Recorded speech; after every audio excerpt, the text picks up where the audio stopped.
Welcome dear student. এর আগের ভিডিওতে ওয়েগনারের মহাসঞ্চরণ তত্ত্বের বিস্তারিত আলোচনা করেছিলাম। আজকের ভিডিওতে এই মহাসঞ্চরণ তত্ত্ব সম্পর্কিত গুরুত্বপূর্ণ যে শর্ট কোয়েশ্চেন এমসিকিউ প্রশ্ন উত্তর, সেই প্রশ্নোত্তরগুলো আজকে আলোচনা করব। বিভিন্ন বইয়ে অনেক ধরনের প্রশ্ন রয়েছে, তার মধ্য থেকে আমি মাত্র 20টি প্রশ্ন আলোচনা করব।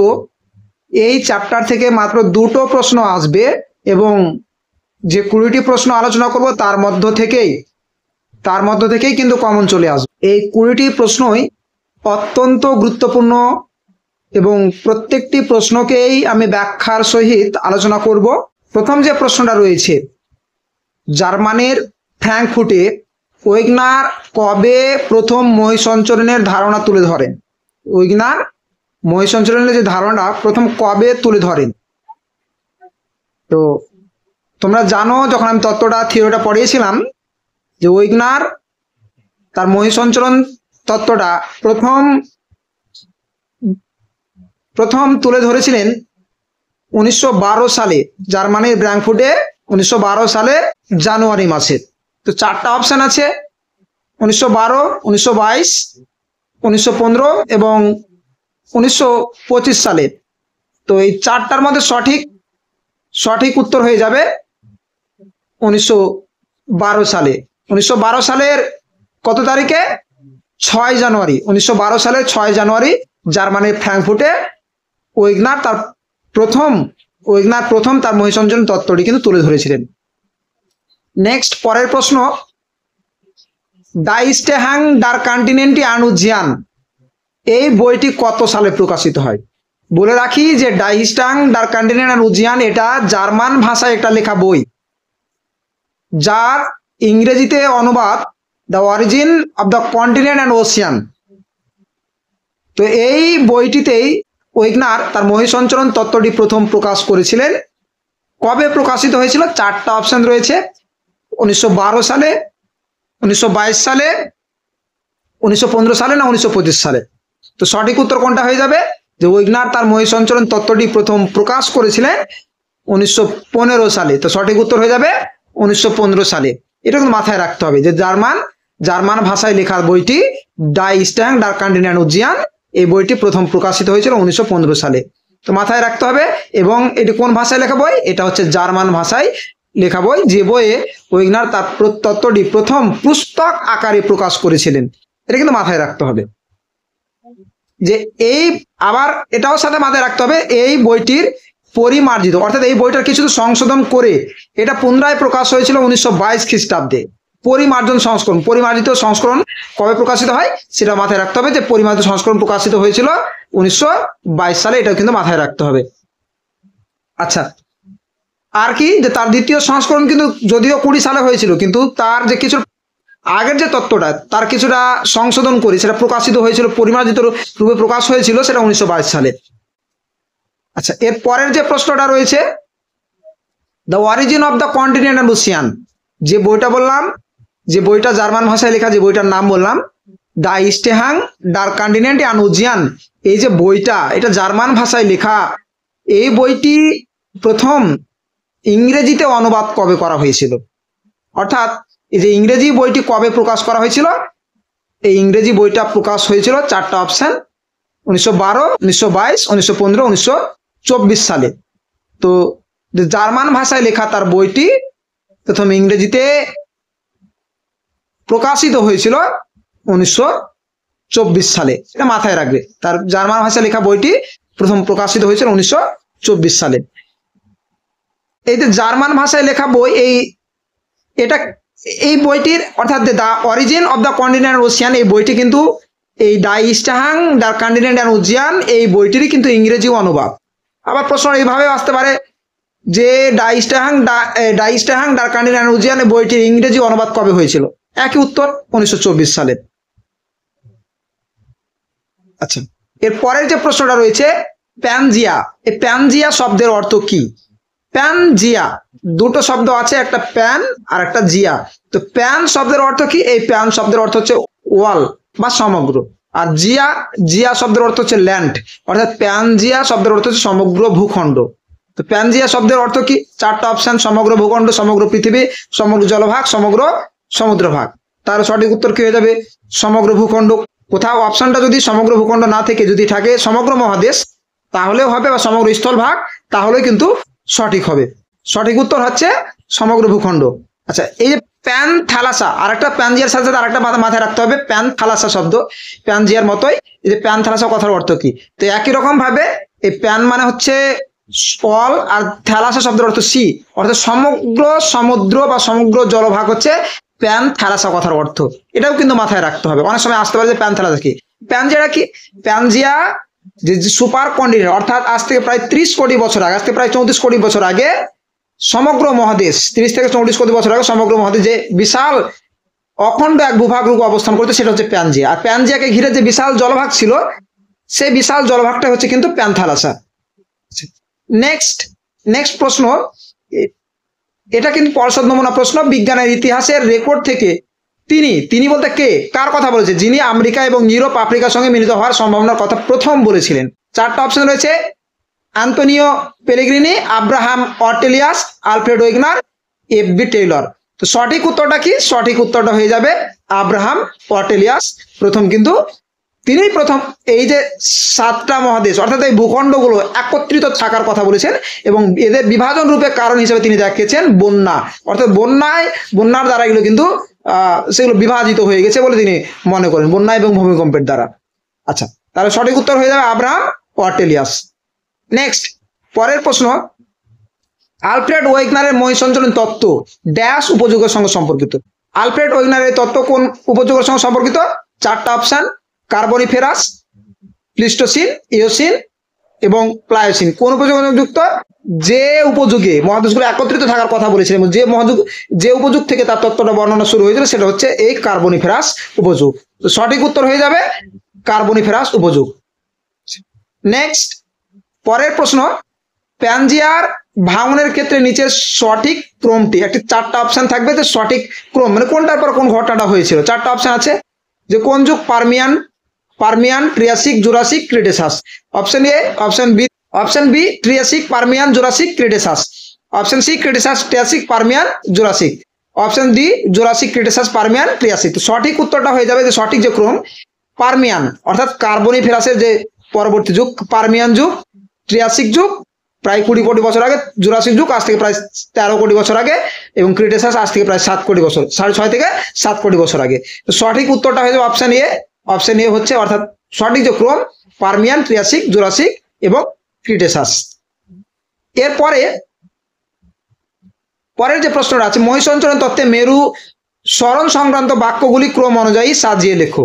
যে মেরু সংক্রান্ত কোন বিষয়টি আগে হবে সেটা কিন্তু সাজিয়ে লিখতে হবে। প্রথম যেটা বলেছে যে বিভিন্ন ভূতাত্ত্বিক যুগে মহাসঞ্চালনের সঙ্গে পৃথিবীর উত্তর মেরুর অবস্থান বিভিন্ন অক্ষাংশে পরিবর্তিত। হ্যাঁ, এটা প্রথম হবে। যতগুলো অপশন আছে, কার্বনিফেরাস উপযোগে, তারপর সিলুরিয়ান উপযোগ, তারপর টার্সিয়ারি উপযোগের কথা বলেছে, তার আগে যে প্রথম কথাটি যে বিভিন্ন ভূতাত্ত্বিক যুগে মহাদেশগুলো কিন্তু মেরুর অবস্থান পরিবর্তিত, এটা প্রথমে আসবে। কার্বনিফেরাস যুগে 16 ডিগ্রি উত্তর এবং 147 ডিগ্রি পশ্চিমে স্থানান্তরিত হয়। আচ্ছা, তারপরে কি? সিলুরিয়ান যুগের কথা বলেছে, 14 ডিগ্রি উত্তর এবং 124 ডিগ্রি পশ্চিম অঞ্চলে স্থানান্তরিত হয়, এবং টার্সিয়ারি যুগে 151 ডিগ্রি এবং 153 ডিগ্রি পশ্চিম অক্ষাংশে স্থানান্তরিত হয়। তাহলে সঠিক ক্রমটা কি হয়ে যাবে? প্রথম পরপরই যে চারটা ক্রম আছে, প্রথমে আসবে কার্বনিফেরাস, তারপর সিলিয়ান, তারপর টার্সিয়ারি যুগ, অর্থাৎ চারটি ক্রম 1 2 3 4 সঠিক উত্তর, অর্থাৎ এটা কিন্তু সাজানোই আছে। এরপর 9 নম্বরে যে রয়েছে, উত্তর ও দক্ষিণ আমেরিকার পশ্চিম দিকে চলনের কারণটি, অর্থাৎ উত্তর আমেরিকা মহাদেশ এবং দক্ষিণ আমেরিকা মহাদেশ পশ্চিম দিকে স্থানান্তরিত হয়েছে ওয়েগনারের তত্ত্ব অনুযায়ী, তো কোন শক্তির কথা বা কোন বলের কথা উল্লেখ করেছেন? প্রথম চারটা অপশনে কি কি রয়েছে? অভিকর্ষ শক্তি, জোয়ারি বল, বৈষম্যমূলক ও জোয়ারি শক্তি, বৈষম্যমূলক অভিকর্ষ শক্তি। তাহলে সঠিক উত্তর কি হয়ে যাবে? সঠিক উত্তর হয়ে যাবে জোয়ারি বল, অপশন বি। তো জোয়ারি বলের কারণে মহাদেশগুলি পশ্চিমে সরানোর কথা বলেছেন। আর মাথায় রাখতে হবে যে ওয়েগনারের মতে মহাদেশগুলি নিরক্ষরেখার দিকে চলানোর কারণ হচ্ছে বৈষম্যমূলক অভিকর্ষ বল। তাহলে বৈষম্যমূলক অভিকর্ষ বলের জন্য কি ঘটেছে? মহাদেশগুলির নিরক্ষরেখার দিকে সরণ ঘটেছে। আর একটা যে আবর্তন গতির কারণে মহাদেশগুলি মেরুর দিকে সরণ ঘটেছে, আবর্তন গতির কারণে মহাদেশ যদি বলা হয় যে মহাদেশগুলি মেরুর দিকে সরানোর কারণ কি, তাহলে মেরুর দিকে সরানোর কারণ হচ্ছে পৃথিবীর আবর্তন গতি। আবর্তন গতির বেগ সর্বাধিক নিরক্ষীয় অঞ্চলে মেরুর দিকে কম, ফলে মহাদেশগুলি নিরক্ষীয় অঞ্চল থেকে মেরুর দিকে সরানোর কারণ হচ্ছে পৃথিবীর আবর্তন গতির পার্থক্য। এরপরে 10 নম্বর যে প্রশ্নটা রয়েছে, অস্ট্রেলিয়া ও ভারতে পরস্পরের থেকে যে দূরে সরে গেছে, এই সরানোর ফলে যে মহাসাগর উৎপত্তি হয়েছে, তো কোন মহাসাগর? অস্ট্রেলিয়া এবং ভারত পরস্পর থেকে দূরে সরে যাওয়ার জন্য উৎপত্তি হয়েছে ভারত মহাসাগর। কারণ অস্ট্রেলিয়া এবং ভারতের মাঝখানে কোন সাগর, কোন মহাসাগর রয়েছে? ভারত মহাসাগর। তো সঠিক উত্তর হয়ে যাবে ভারত মহাসাগর। 4টা অপশন রয়েছে, প্রশান্ত মহাসাগর, ভারত মহাসাগর, আটলান্টিক মহাসাগর, কুমেরু মহাসাগর। সঠিক উত্তর ভারত মহাসাগর। তো এই ভারত মহাসাগর তো কোন সময় সৃষ্টি হয়েছিল? ভারত মহাসাগর সৃষ্টির সময় জুরাসিক থেকে টারসিয়ারি উপযুগের মধ্যে কিন্তু এই ভারত মহাসাগরের উৎপত্তি। অর্থাৎ জুরাসিক যুগে কিন্তু অস্ট্রেলিয়া এবং ভারতের মধ্যে আস্তে আস্তে দূরত্ব বাড়তে থাকে এবং সেটা টারসিয়ারি যুগ পর্যন্ত এই মহাসাগরের কিন্তু উৎপত্তি হয়েছে। এরপরে যে প্রশ্নটা রয়েছে 11 নম্বর, বর্তমানে যে মহাদেশগুলি দীর্ঘ 20 কোটি বছর পর পুনরায় আবার সংযুক্ত হবে। এখন যে মহাদেশগুলো 7টা আলাদা আলাদা পৃথক মহাদেশ রূপে অবস্থান করছে, এটা কিন্তু 20 কোটি, অনুমান করা হচ্ছে যে 20 কোটি বছর পরে আবার কিন্তু মিলিত হবে। তো যে সংযুক্ত হয়ে যে মহাদেশ গঠন করবে তার নাম কি হবে? বৃহৎ প্যানজিয়া, পুনো প্যানজিয়া, না প্যানজিয়া আল্টিমা, না বৃহৎ ভূখণ্ড? তখন সেই মহাদেশটির নাম হবে প্যানজিয়া আল্টিমা। এটাকে মাথায় রাখবে। তাহলে সঠিক উত্তর কি হয়ে যাবে? প্যানজিয়া আল্টিমা। আজ থেকে 20 কোটি বছর পরে, আজ থেকে আবার পরে মহাদেশগুলো আবার সবটি সংযুক্ত হবে বলে বিজ্ঞানীদের অনুমান, ভূতাত্ত্বিকদের অনুমান। তখন তার নাম দেওয়া হবে প্যানজিয়া আল্টিমা। তো এই এর আগে প্যানজিয়া আল্টিমার আগে এটা হবে 5 নম্বর। তার আগে ছিল কি? প্যানজিয়া ছিল। প্যানজিয়ার আগেও কি ছিল? পান্নোসিয়া, রোডানিয়া, কলম্বিয়া, তারপরে 4 নম্বরে প্যানজিয়া। এরপরে যে মহাদেশটা গঠন, যে অখণ্ড ভূভাগটা গঠিত হবে তার নাম হবে কি? তার নাম হবে কিন্তু প্যানজিয়া আল্টিমা। এরপরে যে প্রশ্নটা রয়েছে 12 নম্বর, মেসোসরাস। তাহলে মেসোসরাসটা কি? ক্যাঙ্গারু জীবাশ্ম, কেঁচোর জীবাশ্ম, ক্ষুদ্রাকার কুমিরের জীবাশ্ম, না ফান গাছের জীবাশ্ম? এই মেসোসরাস হচ্ছে ছোট কুমির জাতীয় প্রাণী, অর্থাৎ মেসোসরাস হচ্ছে ক্ষুদ্রাকার কুমিরের জীবাশ্ম, যেটা সাঁতার কাটতে কিন্তু সক্ষম। এটা কিন্তু মাথায় রাখতে হবে যে মেসোসরাস, লিস্টোসরাস এই দুইয়ের মধ্যে সাঁতার কাটতে সক্ষম ছিল এই লিস্টোসরাসটা। এ হচ্ছে মেসোসরাসের জীবাশ্ম। এই যে জীবাশ্মটা দেখা যাচ্ছে এটা হচ্ছে মেসোসরাসের। এরপরে ট্রাইবোলাইট, ভারতে প্রাপ্ত সন্নিবত প্রাণী। এটা কিন্তু মাথায় রাখতে হবে যে ট্রাইবোলাইট কি? ভারতে প্রাপ্ত সন্নিবত প্রাণী হচ্ছে ট্রাইবোলাইট। গ্লসোপটেরিস কি? গ্লসোপটেরিস হচ্ছে দক্ষিণ আমেরিকায় উৎপত্তি ফ্রান জাতীয় উদ্ভিদ, অর্থাৎ এখানে দক্ষিণ আফ্রিকায় কিন্তু পাওয়া গেছে এই জীবাশ্মটা। এরপরে মার্পোসিয়াল ওপোসাম, এটা দক্ষিণ আমেরিকাতে প্রাপ্ত ক্যাঙ্গারু জীবাশ্ম। মার্পোসিয়াল ওপোসাম কি? দক্ষিণ আমেরিকাতে প্রাপ্ত ক্যাঙ্গারু জাতীয় প্রাণী জীবাশ্ম। আর মেসোসরাস কি? ব্রাজিলের উৎপত্তি কুমিরের, ছোট কুমির জাতীয় প্রাণীর জীবাশ্ম। এরপরে এই যে প্রত্নজীবী প্রমাণটা আছে, এই প্রত্নজীবী প্রমাণগুলো কিন্তু মাথায় রাখতে হবে। মেসোসরাস এবং লিস্টোসরাস হচ্ছে কুমির জাতীয় প্রাণী, এটা ব্রাজিল, আর্জেন্টিনা ও দক্ষিণ আফ্রিকা পাওয়া যায়। এবং মার্পোসিয়াল ওপোসাম ক্যাঙ্গারু জাতীয় প্রাণী, এটা অস্ট্রেলিয়া, দক্ষিণ আমেরিকায় পাওয়া গেছে।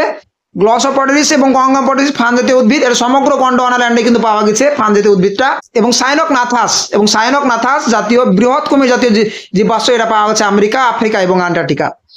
তারপর লুম্ব্রিসিড হবে, দটা হবে না, লুম্ব্রিসিড এবং মেগাস্পোলসিড, এটা কেঁচো জাতীয় প্রাণী জীবাশ্ম, এটা সমগ্র লরেশিয়া ভূখণ্ডে কিন্তু পাওয়া গেছে। লুম্ব্রিসিড এবং মেগাস্পোলসিড এদের জীবাশ্ম কোথায় পাওয়া গেছে? সমগ্র লরেশিয়াতে কিন্তু এদের জীবাশ্ম পাওয়া গেছে। এটা কিন্তু কেঁচো জাতীয় প্রাণীর জীবাশ্ম, এটা কিন্তু মাথায় রাখতে হবে। আচ্ছা, নেক্সট এটা হচ্ছে লিস্টোসরাসের জীবাশ্ম। এটা হচ্ছে ফান জাতীয় উদ্ভিদ, গ্লসোপটেরিসের জীবাশ্ম। নেক্সট পরের প্রশ্ন, কোন বিজ্ঞানী সঞ্চরণ প্রকল্পের জনক, অর্থাৎ ড্রিফট হাইপোথিসিসের জনক? 4টা option, Snider, FB Taylor, Lothian Green, Harry Hess. তো সঠিক উত্তর হয়ে যাবে অ্যান্টনিও স্নাইডার, এই ড্রিফট হাইপোথিসিসের জনক।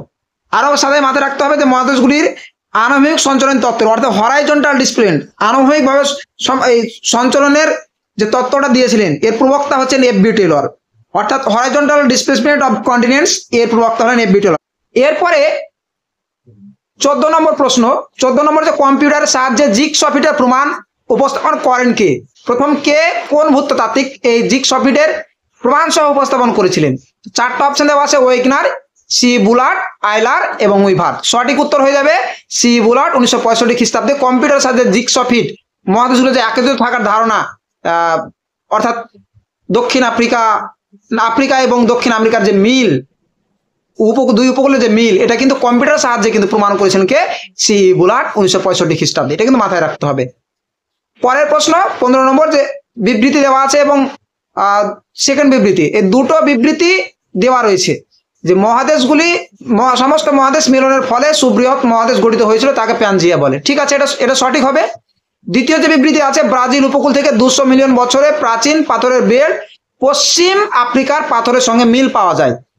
আর এই যে মিলটা, এই মিলটা কি করে? মহাদেশগুলো একত্রে থাকার একটা প্রমাণ দেয়। অর্থাৎ দ্বিতীয় বিবৃতিটা প্রথম বিবৃতির ব্যাখ্যা কিন্তু প্রদান করে। দুটোই সঠিক এবং দ্বিতীয় বিবৃতিরা প্রথম বিবৃতির কিন্তু ব্যাখ্যা প্রদান করে। তাহলে কি অপশন হবে? অপশন সি যেটা আছে, দুটোই বিবৃতি সঠিক এবং বিবৃতি 2 বিবৃতি 1 এর সঠিক ব্যাখ্যা প্রদান করে। অপশন সি হবে সঠিক উত্তর।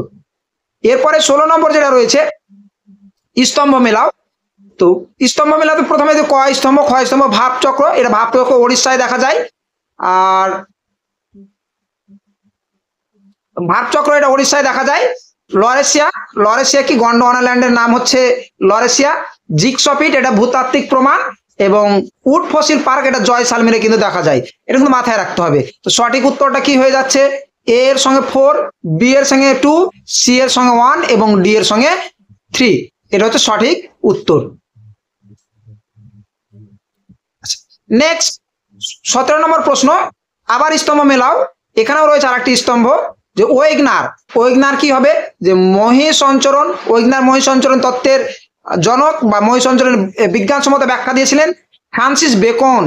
নোভাম অর্গানাম গ্রন্থে তিনি আটলান্টিক মহাসাগর উভয় দিকের মিলের কথা প্রথম বলেছিলেন, যে উভয় দিকে মিল রয়েছে।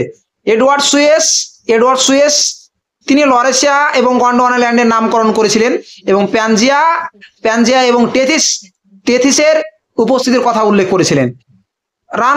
রানকন তিনি মেরু ভ্রমণের কথা উল্লেখ করেছেন।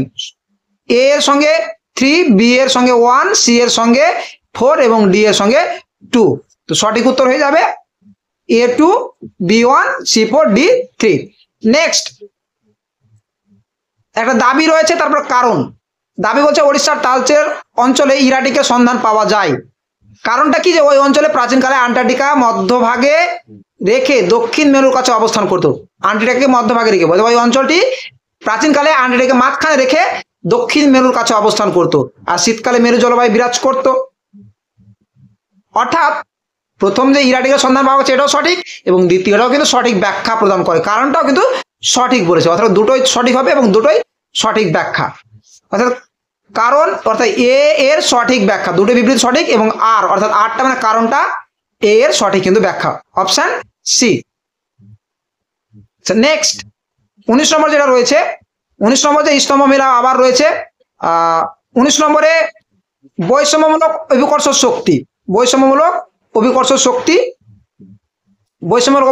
অভিকর্ষ শক্তিটা কি হবে? যে বৈষম্যমূলক অভিকর্ষ শক্তির কারণে মহাদেশগুলো নিরক্ষরেখার দিকে সরণ হয়। জোয়ারি শক্তির কারণে মহাদেশগুলির পশ্চিম দিকে সরণ হয়, আবর্তন গতির কারণে মেরুর দিকে চলন হয়, এবং পরিচলন শক্তির কারণে মহাদেশগুলির আণবিক সরণ ঘটে। অর্থাৎ A3, বি এর সঙ্গে 4, C1 এবং D2 সঠিক উত্তর হবে। A3, B4, C1, D2। এরপর নেক্সট লাস্ট প্রশ্ন আজকের জন্য,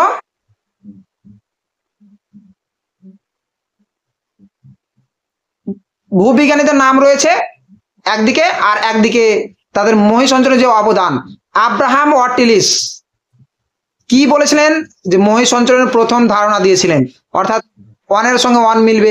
অ্যান্টনিও স্নাইডার পিলিগ্রিনি মানে স্নাইডার পিলিগ্রিনি হবে কি হবে? আটলান্টিকের 2 উপকূল সরে যাওয়ার কথা বলেছিলেন পিলিগ্রিনি। এবং ফ্রান্সিস বেকন যে আটলান্টিক মহাসাগর 2 উপকূলের মধ্যে মিল লক্ষ্য করেছিলেন। এবং আলফ্রেড ওয়েগনার মহিষঞ্চরণের সার্থক ব্যাখ্যা দিয়েছিল। তার কোনটার সঙ্গে কোনটা মিলছে? এ এর সঙ্গে 1, বি এর সঙ্গে 4 এবং সি এর সঙ্গে 3 এবং ডি এর সঙ্গে 2। তাহলে সঠিক উত্তর কি হয়ে যাবে? A1, B4, C3, D2। এই ছিল 20টি প্রশ্ন। এই 20টি প্রশ্ন যদি সঠিকভাবে করা হয় তাহলে এর মধ্যে থেকে কিন্তু কমন চলে আসবে।